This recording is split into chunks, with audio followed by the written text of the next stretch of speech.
हाँ नाज़ली बोलो। ओज़ान, मैंने कितनी बार फोन किया तुम्हें, तुम उठा क्यों नहीं रहे थे? हाँ, मैं अपना रेस्टोरेंट वापस लेने जा रहा हूँ। सफिया आपा, ओज़ान बाहर फोन पर बात कर रहा था लेकिन मैं पूरी तरह समझ नहीं पाई। शायद रेस्टोरेंट को लेकर कोई मसला है। आपको पता है कुछ इस बारे में? क्योंकि अगर तुम्हें ओज़ान के मसले से क्या? हाँ, तुम ये बताओ तुम्हारा ओज़ान से लेना देना क्या है?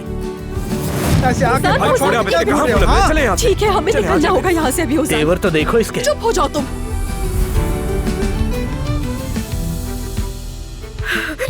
संभल के गुलशन आंटी,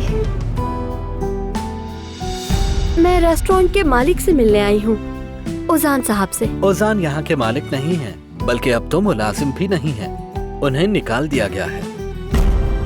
उन्होंने ये जगह हमसे जबरदस्ती नहीं ली है ओज़ान, अकलमंदी और चालाकी से ली है, इसलिए तुम्हें भी अपनी अकल इस्तेमाल करनी है। इसी तरह गेम खेलो उनके साथ जिस तरह उन्होंने हमारे साथ खेला, ठीक है? मैं साथ हूँ तुम्हारे।